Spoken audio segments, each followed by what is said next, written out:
வியாபாரத்தில் கண் திருஷ்டியை போக்க கோமதி சக்கரத்தை பயன்படுத்தலாமா சார்? அதை பற்றி கொஞ்சம் சொல்லுங்கள்.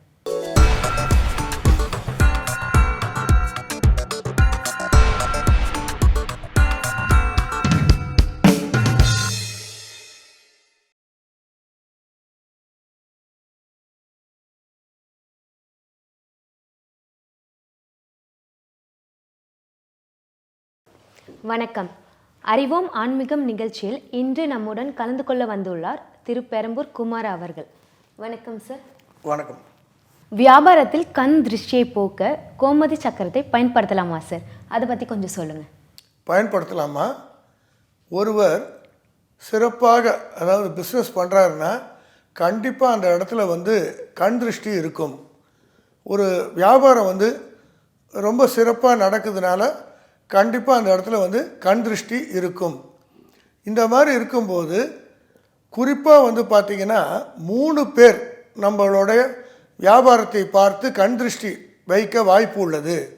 ஒன்று பார்த்திங்கன்னா உங்களுடைய காம்படிட்டர்ஸ், அதாவது உங்களை போலவே தொழில் செய்பவர்கள். 2வது உங்கள் உறவினர்கள். அவங்க சார் இவர் இந்த அளவுக்கு வியாபாரம் நல்லா சிறப்பாக செய்கிறாரு, காரு பங்களா எல்லாம் வாங்கிட்டாரு அப்படின்னு சொல்லி உங்கள் மீது கண் திருஷ்டி வைக்க வாய்ப்பு உள்ளது. அதுக்கப்புறம் பார்த்திங்கன்னா உங்களுடைய நண்பர்கள் பொறுத்த வரைக்கும் பார்த்திங்கன்னா உங்கள் எதிர்க்க எதுவுமே சொல்ல மாட்டாங்க. ஆனால் பின்னாடி போய் இதை மாதிரி பாரு, அவர் இவ்வளோ காரு பங்களா எல்லாம் வாங்கிட்டாரு, பிஸ்னஸ் சூப்பராக நடக்குது இப்படி சொல்லுவாங்க. இந்த மாதிரி வரும்போது நாம் கோமதி சக்கரத்தை எப்படி பயன்படுத்தலான்னு நம்ம பார்க்க போகிறோம். ஃபஸ்ட்டு பார்த்திங்கன்னா 11 கோமதி சக்கரத்தை எடுத்துக்கங்க. அதுக்கப்புறம் ஒரு 3 கண் உள்ள ஒரு தேங்காயை எடுத்துக்கொள்ளுங்கள். செகண்டு பார்த்திங்கன்னா அதில் ஒரு மஞ்சள் நிற துணி இதை எடுத்துக்கங்க. கோமதி சக்கரத்தை நான் ஏற்கனவே சொன்ன மாதிரி கங்கை நீர் அல்லது தூய்மையான நீரில் சுத்தம் செய்து அதுக்கு மஞ்சள் குங்குமம் பொட்டு வைங்க. அதே மாதிரி இந்த தேங்காய் இருக்கு இல்லையா, 3 கண் தேங்காய், அதன் மீதும் சிறிதளவு மஞ்சள் குங்குமம் வையுங்கள்.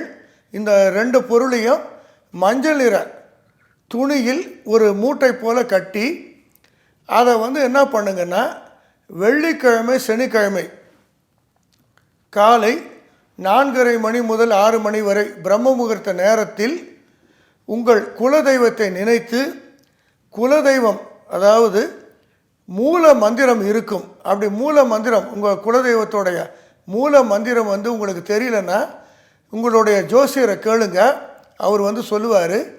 அந்த மூல மந்திரத்தை 108 முறை ஜபித்து அந்த தேங்காய் இருக்கு இல்லையா, தேங்காய் கோமதி சக்கரம் அந்த வெள்ளை துணி அதுக்கு பூ போட்டு ஊதுவற்றி ஏற்றி ஒரு நைவேத்தியம் செய்து அதை பூஜை பண்ணுங்கள். இதை மாதிரி வெள்ளிக்கிழமை சனிக்கிழமை நீங்கள் செஞ்சு முடிச்சுட்டு திங்கட்கிழமை காலை 4:30 மணி முதல் 6 மணிக்குள் அந்த பிரம்ம முகூர்த்த நேரத்தில் உங்கள் வீட்டுடைய ஃப்ரண்ட் என்ட்ரன்ஸு, அதாவது அந்த டோர் இருக்குல்ல ஃப்ரண்ட் டோரு, அதன் மீது ஒரு சிறிய அளவில் ஆணி அடித்து அந்த மூட்டையை தொங்க விடுங்கள். இப்படி செய்வதால் என்ன நடக்கும்னா தொழில் வியாபாரம் மிக சிறப்பாக நடக்கும், கண் திருஷ்டி இருக்காது, பண வரவு தொடர்ச்சியாக இருக்கும். இதை மாதிரி பண்ணும்போது உங்கள் வியாபாரம் தடங்கள் இல்லாமல் தொடர்ச்சியாக நன்றாக நடக்கும்.